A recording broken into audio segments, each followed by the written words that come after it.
Well, the movies may thrive on triangles, but never had we had a more unusual triangle, I guess, than in Innerspace, Meg. You want to maybe sound out the three angles of this thing for us? Okay, how I do this? Here, here is a classic military misfit astronaut, Dennis Quaid, who Lydia Maxwell adores, but figures is the wrong person for her because of his drinking and because of his problems, and he better break his toes in your heart. That's exactly true. And they break up in the beginning of the movie, and you see her head is working, not her heart, right? And then once he's in danger, once she knows that she could lose this person, I mean, she just never makes another choice but to love him. And now, then enters this strange little man who seems to have so much of the stuff that Tuck has. And in the film, you're genuinely attracted to him. Yes, yes, and it's such a pure triangle too. That's the thing. I mean, it doesn't get complicated. I think it's very pure. I mean, the things that she sees in both of them are the things that are in both of them. I mean, they spend so much time with they're symbiotic, you know, they become the same one person. And the only way to work through something like that is to somehow step outside of yourself and see things through other eyes, and that's what Tuck is able to do. Yeah, and that's how he changes, I think, and that's what makes him change. It's a catalyst for his change, you know, because he can see the world going on without him, because so much of the movie she doesn't know. She has no idea where he is, what is this Safeway cashier doing, you know,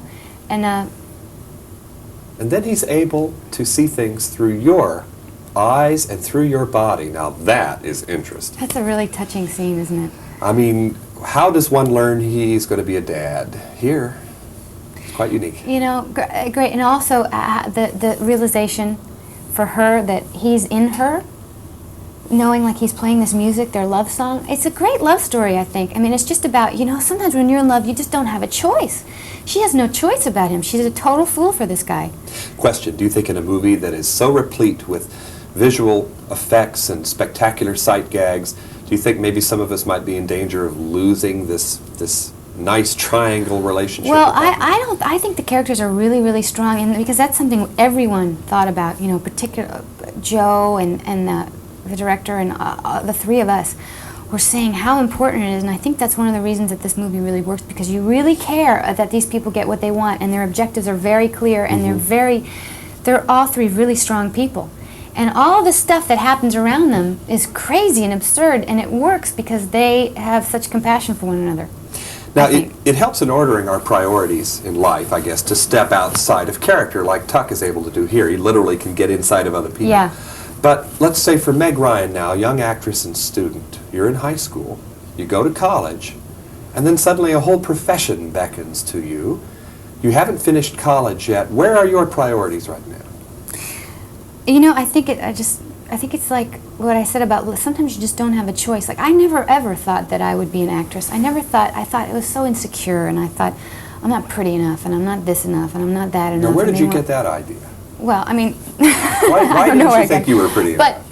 But the point being that it wasn't even a choice. It's just something I ended up loving doing, you know. And I craved every time I left I did a soap opera for 2 years, and I left it, and I went back to school, and I missed it. And I didn't realize I went to Europe for like 2 or 3 months, and tried to get all this acting thing and Hollywood thing out of my head, and you know, stop thinking about me so much, you know, because you do have to do that. We hear so much about the athletes, you know, who leave school because there's a professional career beckoning, but it's the same for actors, Yeah, too. because I went back to school after I left that intense environment of acting every day, 15 hours a day for 2 years. So let's place it in time. After you left As the World Turns. I went back. I was in school while I was doing As the World Turns. I was in school before. I mean, I just would get credits here and there all the time, just because NYU is really conducive to that anyway.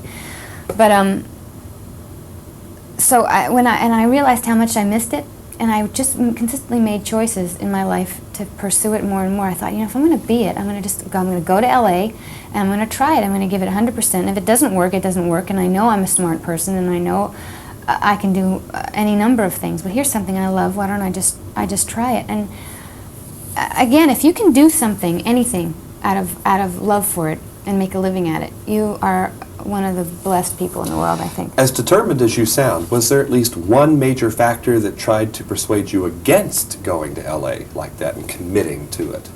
that you had to then Mostly, overcome? it was in my head about the insecurity of it. I thought, where will I go? I don't know anybody there. I don't, and I'm on a soap opera, and I don't know how movie people think of that. And traditionally, you know, I thought they don't give you any amount of adulation or praise or respect for that, even though it certainly is deserving of it. Those people work so hard. And so I went with all kinds of strikes against me, and I just had to do it. You just have to finally match your feeling with your action, you know. Well, what about back to school? What do you think? I'm eventually going to get my degree, but I don't know. I think I'm going to change it. I think I'm going to get more specific. I'm not sure yet, because this is all going so fast and so furiously, and I'm very satisfied with my life in past couple of years. Meantime, if you do go back to class, maybe you can get into the bloodstream of the teacher and look through his eyes at the test, right? It would be a great advantage, wouldn't it? It's very the communication and writing and acting, the same, about specifically communicating what you think and bringing people in and giving as much as you, and reflecting the human nature. I mean, the two seem to be the same in those regards. Meantime, there's not a whole lot of time to think about school because you're working right now as we speak with Dennis Quaid. Very quickly, maybe, the title of that and when it's going to come out. It's called DOA, and it'll be out in, I think, January next year. You guys are a team. Yeah, he's a great guy. He's a great actor, and he makes me better. I'm with Meg Ryan. We're both in Austin talking about Innerspace. For KCTV5, I'm John Tibbetts.